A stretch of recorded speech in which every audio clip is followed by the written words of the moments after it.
महानुभाव, उपस्थित जनता, नेता, पत्रकार, पुलिस के कर्मचारी और जहाँ तक मेरी आवाज़ पहुँचती है,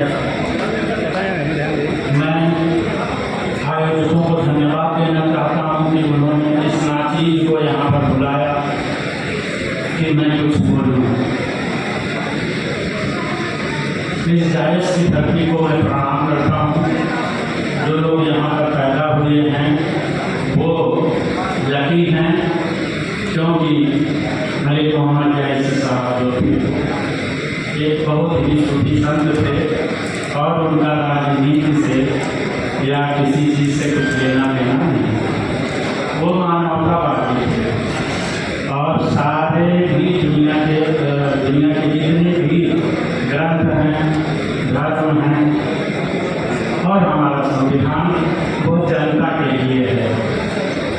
मैं आपसे ये पूछना चाहूँगा कि इसमें कितने लोग अपने आप को जनता मानते हैं और कितने लोग नेता मानते हैं? जो लोग अपने आप को जनता मानते हैं प्लीज़ आप ऊपर करिए। Thank you very much. जनता की जो उपस्थिति है वो काफ़ी है। संविधान का जो प्रेएबल है, यानी कि पहला, उसको आप आर्टिकल नहीं कहेंगे, आर्टिकल से पहले का जो सोपान होता है उस सोपान में ही है निहित है कि हम जनता, हिंदुस्तान की जनता इस संविधान को अंगीकृत करते हैं। तो जो हमारी पावर है वह जनता के बीच में है और हिंदुस्तान की जनता काफ़ी होशियार और समझदार है। वह संविधान को चाहे समझे या ना समझे, क्योंकि विधि जो है, कानून जो है, ये बहुत ही इंट्रिकेट सब्जेक्ट है। और जो ये संविधान है, ये संविधान असली संविधान है, नकली वाला नहीं है। इसमें जो है बहुत ही दुरूह बातें लिखी हुई हैं। मैं इस समय कुरान की भी स्टडी कर रहा हूँ। जुडिशरी में आने से पहले उर्दू पढ़ना पड़ता था, मैंने पढ़ा था, मुझे 40 में 37 नंबर मिला था और कुरान भी पढ़ रहा हूँ। तो इस पर भी सीधा कर जो है देखता हूँ कि इसमें एक्चुअली क्या लिखा हुआ है। जो लोग बोलते हैं वो लिखा है कि कुछ और लिखा है। अब आप संविधान के बारे में यह जान लीजिए कि संविधान की रक्षा, मैं टाइम कुछ ज़्यादा होगा, आप लोग बोल भी हो सकते हैं। जो संविधान की रक्षा और सुरक्षा है वो संविधान के अंदर खुद अंतर नहीं है। संविधान का आर्टिकल 13 है जो यह कहता है कि कानून सर्वोपरि है और सर्वोपरि कानून यही है, सब कानूनों से ऊपर यह कानून है। तो यह अपनी रक्षा सुरक्षा करने में पूर्ण रूपेण सक्षम है। उसके बाद आर्टिकल्स और भी तमाम हैं जिसमें यह बातें लिखी हुई हैं कि अगर संविधान को कोई बदलता है तो उसका रक्षा सुरक्षा कौन करेगा? आप सभी लोग जानते हैं, सभी भी सोशल मीडिया में दुनिया भर का चल रहा है कि राष्ट्रपति को सुप्रीम कोर्ट ने आदेश कर दिया, जज के यहाँ से पैसा निकला, ये तमाम सारी बातें जुडिशरी के बारे में निकल रही हैं।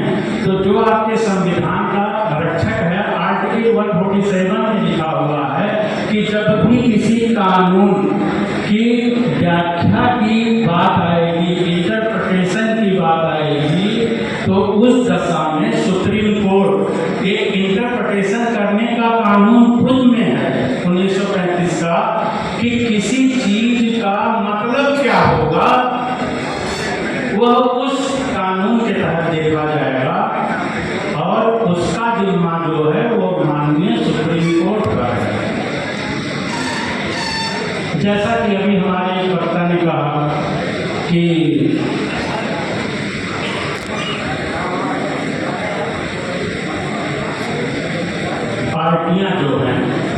संविधान को बदलना चाहती है। पार्टी संविधान को नहीं बदलती है।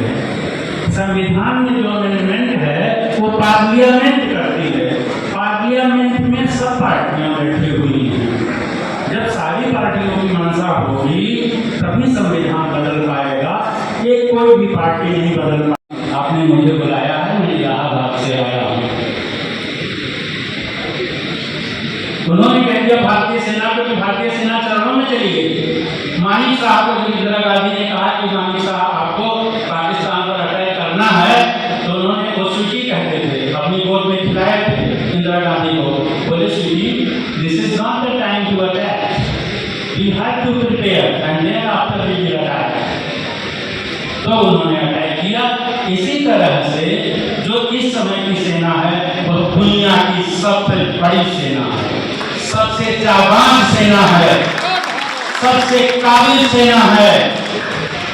और उन्होंने सिद्ध कर दिया पाकिस्तान इसमें नहीं हारा है, इसमें हारे हैं चीन और अमेरिका, क्योंकि उनके जो अस्त्र शस्त्र थे वो बर्बाद हो गए और उनकी मार्केट एकदम ध्वस्त हो गई। 7.6 जो है सेंसेक्स उनका और शेयर गिर गया था। इस समय उनके हथियारों को हमारी सेना ने गिरा दिया था। और क्या हम जनता को मारने के लिए सेना बनी हुई है? अगर हम एक दिन और अटैक करते, 2 दिन और अटैक करते, तो उसमें जनता मरती। जिसने भी वो वीडियो देखा होगा जिसमें धरती हिल रही थी, एक बम और पड़ जाता तो वो जो परमाणु था वो आकर हमारे अमृतसर और हरियाणा और गंगानगर कहाँ की जनता को मार डालती। 10 केजी का एक बम जो होता है वो 100 किलोमीटर इफेक्ट करता है चारों तरफ। वहाँ पर कम से कम 25-50 बम तो रहे ही होंगे, न्यूक्लियर बम, जो कि 6-7 जगहों में उन्होंने रख रखा है। और अमेरिका ने, सभी जानते हैं, 150 या 125 बमों का वहाँ जखीरा बनाया है। और इससे ये फायदा हुआ कि हम जान गए कि पाकिस्तान के पास बम दागने का कोई लॉन्च पैड नहीं है, कोई टेक्नोलॉजी नहीं है। वो खाली भौकाल बना रहे थे कि हम बम डाल देंगे, एटम बम डाल देंगे। हमारी सेना को, हमारी जनता को, हमारे किसानों को अगर कोई कहता है कि ये कमजोर हैं, तो हिंदुस्तान के वो किसान हैं जिन्होंने लाल बहादुर शास्त्री के एक प्राण पर अमेरिका से अनाज लेना बंद कर दिया था। और हमारी जनता क्या खाने में मर गई? नहीं, हम नहीं मरे। हमारे जो किसान हैं, हमारी जो सेना है, वो सेना नंबर 1 की है। वो अभी कल ही चीफ साहब आए थे इलाहाबाद में। उन्होंने समाज सेवा भी मैं थोड़ी सी करता हूँ।